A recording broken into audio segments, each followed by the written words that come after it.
Arose. Today we're going to be talking about choosing determinism. This is a paper featured in Second Thoughts. And the idea of it is that we may be increasingly in the world today choosing determinism to define our situation and what we're doing. And of course, the phrase choosing determinism is ironic because you can only choose something if you're not determined. And so, it's interesting because if you're free, you can actually choose to live and to think of yourself as determined. Whereas if you're determined, you really can't choose to be determined, you just are determined, right?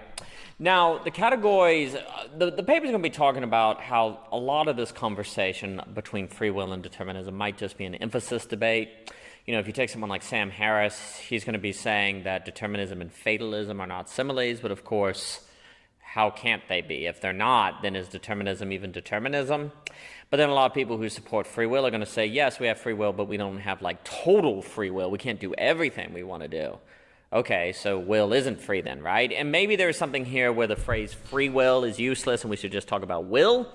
And maybe instead of determinism, we need to talk about determinations, like in Hegel, right? So I think the first point is that the entire conversation about freedom and determinism might just not have good language, like the language by which to think about it might be quite poor. But the paper's going to first talk about how there might be incentive to choose determinism. One, because if I'm determined to do X, I'm not responsible for X, right? And how there might be, precisely because the involvement of determinism radically changes the meaning of a situation or responsibility or so on and so forth, that we can use determination to choose when to apply it to situations of our lives to avoid the existential tension of being responsible for those things. And generally what we try to do is choose determinism regarding things we don't want to be responsible for or mistakes, while choosing freedom to define successes or things that we want to be responsible for. Paper's going to talk about GF and GD, the glasses of freedom and the glasses of determinism, and how really freedom and determinism are kind of hermeneutics. They're hermeneutics by which to interpret situations and to determine their understanding. And we can think about a lot of it as a kind of conflict of visions that Thomas Sowell, from his wonderful phrase. There's a conflict of visions between the glasses of freedom, the vision of freedom, and the vision you see through those glasses and the glasses of determinism. So now, again, the paper's going to talk about, Bernard Hankins, the great Bernard Hankins, talks about how a baby is powerful precisely because they're helpless. Like even a king is kind of obligated to help a baby, right? Because the baby can't do anything.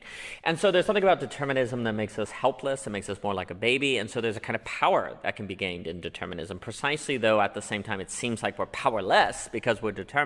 But in that powerlessness, there's this inversion that occurs that makes us very powerful. And look, think about the difference. If I were to ask you, is an alcoholic responsible for drinking? Yes, no, you'd ask, is the alcoholic responsible for being an alcoholic? Well, what if I say he was? Well, then you'd say, well, yes, then he's responsible for it. But what if I said he wasn't responsible for being an alcoholic? What if his dad forced him to drink alcohol? Well, then we might say, well, then maybe it's not his fault. Well, very often we don't really know how situations arose or why people became alcoholics. So what should we do? And the paper is going to talk about and make a case that we can't start from nowhere. Thomas Nagel says, the view from nowhere. There's no possibility of a view from nowhere. And if at the end of the day, reality is a mixture of freedom and determinism, it's not just one or the other, and the paper has that section talking about the article on freedom, illusionism, Sam Harris, and all that. But at the end of the day, if reality is a mixture, we still have to decide what are we going to emphasize and what our default position is going to be. And the paper is going to argue our default should probably be to assume freedom, not determinism. And one, it's because it's easier to move from freedom to determinism than it is to move from determinism to freedom, right? Like within freedom, people can end up in situations outside of their control freely, but if determinism is true, how do you end up in freedom, right? So there's kind of an issue where freedom makes more space for determination than determination does for freedom. Now, if you try to decouple determinism from fatalism, you could make these moves where you make room for freedom, but then it becomes difficult. And also precisely because determination, let's put it this way, it may be more aligned with human nature to emphasize determinism than freedom, because in determinism we avoid responsibility and all the existential anxiety of freedom. Therefore, we really probably as a society should more so incentivize people to emphasize freedom than determination, because freedom can be more difficult. Now, we may use freedom to oppress people and say, you were free, and therefore if your life, this is the problem, right? You can use freedom to oppress people who perhaps, because of institutional bias or institutional structures, they're not able to advance up the middle class. And then rich people can say, oh, I'm rich by my own labors, and they can use freedom in service of ideology preservation. That absolutely can occur. But then there's the actual experience of freedom on a personal, individual level, which is terrifying. But there's no easy answer here, because then people could also use determinism to avoid responsibility for things they can change, right? It's not my fault. Maybe we mistreat our spouse and we say, well, it's only because my parents didn't raise me right? What are you doing there? You're avoiding responsibility. And you're saying if you can't change, it's not your fault. So there's a danger there. So there's a danger on either side. So the question becomes, what should we emphasize? And the paper will make a case for why we should emphasize freedom, precisely because it's arguably more existentially difficult. And if we don't emphasize freedom, we're not going to do it, and we're going to be too far on the side of determinism. But this ultimately is an emphasis debate, and emphasis debates are really, really tricky. It would be very easy to say it's all freedom or all determinism, but we can't say it's all freedom, because it's simply not the case that people always control everything that happens to them. Also, it would seem to be the case that we almost have to choose determinism sometime, or emphasize stuff outside of our control, precisely because otherwise we'd have no way to ventilate the experiences of Lacan's the real. The more free you are, the more you have to suffer the real, and that can be utterly overwhelming. Also, there are problems where, like at work, sometimes there can be an emphasis to the customer that the trucks were late or that a product was forgotten, when maybe that's not exactly what occurred. But the reason you do is because, the reason you're not able to help the customer is because of something outside of your control, or due to a situation that's too complicated to explain that the other person just simply couldn't understand unless they were in your shoes. And since that's not possible, there's almost a need to emphasize determinism in that situation, precisely because of hermeneutical differences, or the division between abstract and particular knowledge and Hayek. So we can't simply say that determinism or choosing determination as an emphasis is wrong, because there are times where it seems psychologically necessary to deal with people and difference and so on and so forth. So we have an art form here, and how do we balance that art form? Well, that seems to be really particular. But if we don't even know there's an art form we have to balance, well, then we won't. And then, of course, we have to be free to become experts at an art form, right? And this is why I think ultimately you have to give emphasis to freedom. Because if at the end of the day it becomes a kind of art form and balancing act between freedom and determinations, well, then we have to believe in the free ability to get better at this, right? So this suggests why we need to emphasize freedom.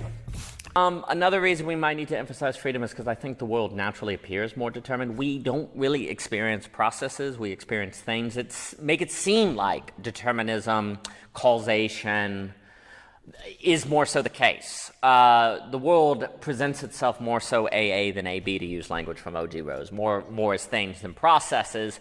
And so it's really natural to forget process, change, creativity, and freedom. Therefore, we might want to emphasize it socially and individually to remember how the reality actually is like. That reality does not readily present itself as. So that might be another reason to justify the emphasis. And then later in the paper, we're going to talk about this essay by Stephen Cave called "There Is No Such Thing as Free Will," and that's going to be going through stuff like illusionism, where there are some people that say there's no such thing as free will, but people literally act differently if they don't believe in free will. So we need to believe in the illusion of free will to assure that people act well. But if it's possible for people to change how they act based on a belief in free will, doesn't that mean there's something like free will at play? And this is where you have to say, well, yeah, there is some degrees of freedom. Determinism isn't fatalism. Well, then it's an emphasis debate. It's just an emphasis debate. Do you emphasize freedom or determinism? And I think we have to emphasize freedom, simply because reality presents itself as more determined than free.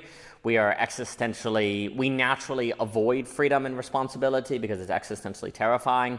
Also, I mean, if we accept Dietrich McCloskey and that free exchange, the free markets, all of that, and the bourgeoisie virtues tend to generate the great leap sociologically, where the average person, the wealth of the average person on the planet has skyrocketed because of virtues that more align with freedom than determinism, well, all of that would strengthen the case even more that we should emphasize freedom over determinism. And then, of course, there's the point that if I say that X is determined, that may summon state power.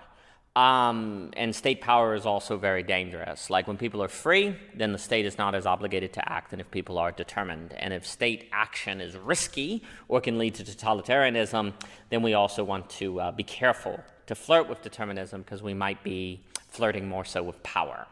Now again, those with power and wealth can use freedom to claim they're responsible for their well-being when they're not. But maybe they are responsible for their well-being. There are millionaires who are millionaires because they worked hard, right? So it's a double-sided sword. It goes either way. We have to just be careful. And the last section of the book is going to reflect on William James a little bit, based on The Power of Habit by Charles Duhigg.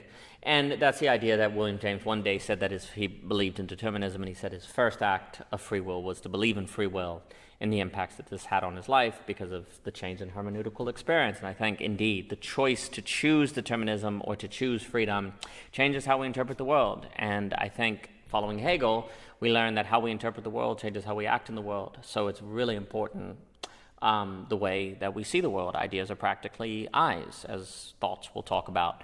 So we need to think good and hard on what glasses we're choosing. And if we're choosing determinism, then that would suggest that if we can choose determinism, that would suggest that determinism doesn't have the final say, that we do choose how we see the world, and that may be the beginning of change and freedom.